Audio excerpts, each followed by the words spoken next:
Hi guys! For today's video, ipapakita ko sa inyo itong under construction na bahay ng kapatid ko. So, ito nga pala yung bahay na sinasabi ko sa inyo.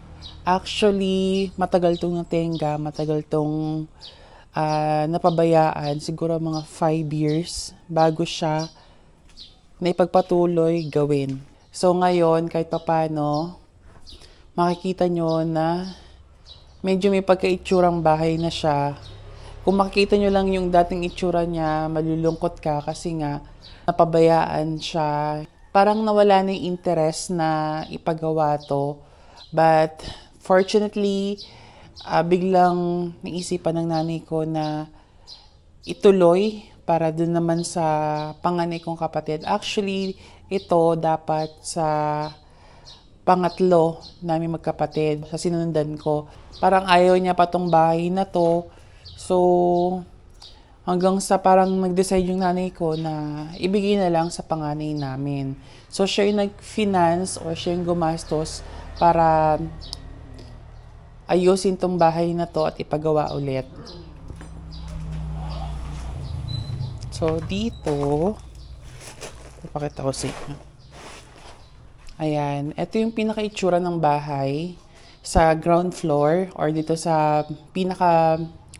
Kung mapapansin nyo, kahit papano, malaki rin tong bahay na to.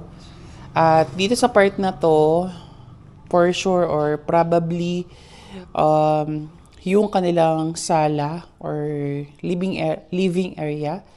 Tapos doon naman or dito, yung magiging kitchen nila. Siguro magkakaroon pa dito ng at least isang toilet. Kasi meron 2 toilet sa taas. Dito naman sa baba siguro may isa pa rin. I'm not sure about it. Parang yun lang yung napo-forecast ko. Yun lang yung na iisip kung pwede na lang gawin dito.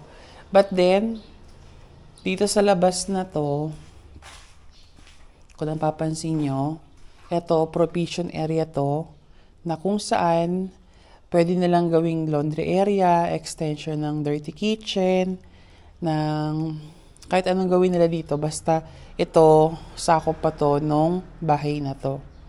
Then, dito naman sa may harap, ayan, kung napapansin nyo, medyo malawak din siya. Itong space na to, maganda siya for magiging parking, magiging garden nila. So, kung ano man yung decision nilang gawin para dyan, nasa kanila na yun. Pero, for sure, magiging parking yan, parking area.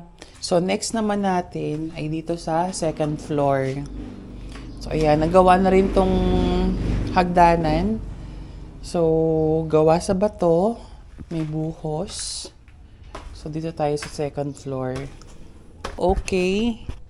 So, dito sa side na to, ito yung first bedroom. At ito na rin siguro yung magiging master's bedroom nila. Ayan. Dito siguro yung toilet. Kasi ayan na, merong butas for toilet. Tapos dito naman sa front na to, kung mapapansin nyo, masyado siyang malaki. Kasi sliding door po yung ilalagay dyan. May access na rin kasi siya dito sa pinaka-balcony nila or terrace sa harap. So, ayan. Hindi naman ganun kalakihan, pero goods na rin to sa isang pamilya. Then, the next one is itong second bedroom. So, ayan. Well ventilated itong second bedroom natin kasi 2 yung kanilang bintana. Ayan. Diba? May overlooking sa mga kapitbahay natin. Then, dito, overlooking din para sa amin. Ito nga pala yung aking munting bahay. Ayan. So, okay naman yung space na to. Dito sa side na to, wala tong toilet. Kasi nga, hindi naman din ganun kalakihan yung kwartong to. Pero, okay naman. Pwede rin siya maglagay dito ng isang kama, ng isang cabinet, and then TV, then aircon, kung gusto nila. Okay din naman tong space na to. Then, the next naman is dito sa third bedroom. Eto, yung toilet na to ay common toilet. Hindi to toilet ng third bedroom. Pwede rin siya sa mga guests or visitors na magpupunta sa bahay nyo. In all fairness, malaki rin tong toilet ha. Tapos, eto naman nga yung third bedroom natin na well-ventilated kasi meron din siyang dalawang bintana. Ito, I guess, mas malaki tong bedroom na to compared dun sa second bedroom natin. Actually, dapat meron ditong toilet but I'm not sure kung papalagay ni mother kasi meron na ditong toilet. So, ito baka harangan to or kung maglalagay ng another toilet, I don't think so. Feeling ko hindi na. Kasi meron na dito eh. Tapos, overlooking siya dito sa ating mini garden. Dito nga pala sa space na yon, maglalagay din ng isang bahay para naman kay Dudong number 2. Doon sa dating dapat may-ari ng bahay na to. So, ilalagay na lang siya doon after na mabubungan tong bahay na to. So, magtatayo naman ng isa pa doon para sa kuya ko or sa pangatlo naming kapatid. Tapos, itong space na to for laundry, for dirty kitchen. So, bahala na sila. Tapos, dito sa part naman na to, yung pinaka-hallway ng mga visitors or yung dalawang kwartong yon papunta dito sa balcony or balcony. Ayan. Hindi naman ganun kalakihan itong balcony. Maganda itong tambayan. Alam mo kung bakit? Overlooking kasi yung kung napapansin nyo, yung kapaligiran, ang ganda, yung mga tanawin, mga puno, tapos yung hangin, fresh na fresh kasi galing sa mga, alam mo yan, kapunuan dyan sa harapan. Dito nga pala, meron din bintana, o diba, talagang super well ventilated. I can say na malaki rin tong bahay na to. Kapag nagawa na to, kapag natapos na to, talagang masasabi kong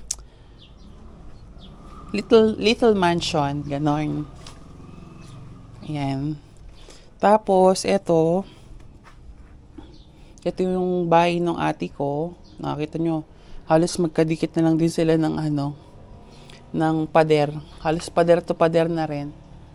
Tapos, yun nga pala, itong puno, hindi ko sure kung anong plano nila dyan, pero kasi, delikado itong punong to. Sakaling biglang matumba siya ng bagyo, for sure madadali or matatamaan yung flooring ng bahay. But anyways, sila na yung magde-decide niya kung gusto na lang ipaputol or i-keep yung puno na yan. But I believe mas maganda kung puputulan na lang. Putulan na lang ganun para safe naman tong bahay. So yun lang guys, ang little house tour natin dito. At ito nga yung overlooking view. Nice naman. Ito muna yung update natin or yung house tour natin.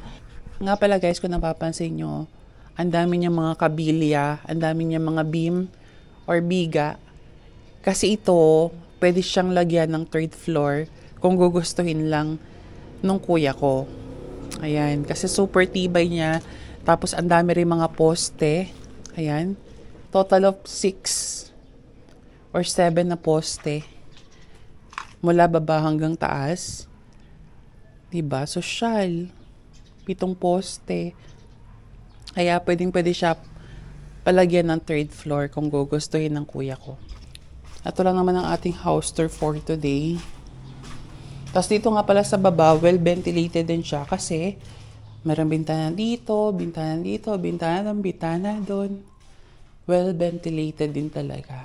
At malamig. Kasi alam nyo, dito sa part na to, syempre bahay na to, sa kabilang side bahay na yan. Kaya yung tama ng araw, hindi ganong kabongga dito sa bahay na to. Kaya dito sa part na to, maaliwalas, malamig. Ito nga pala is main road din dito sa likod. Kaya masasabi natin parang harap bahay na din siya. Diba? Social. So, lahat naman tayo nangangarap magkaroon ng sariling bahay, nangangarap tayo na someday meron tayong masabing dream house or sariling bahay. So, kanya-kanya lang yan ang kapalaran. Pero, syempre, habang may buhay, may pag-asa. Kaya, laban lang tayo, patuloy lang natin ang pangarap natin, and for sure, makakamit naman natin yan. So, yun lang guys for today's video. At ito lang yung ating house tour for today. So, thank you for watching and see you on my next vlog.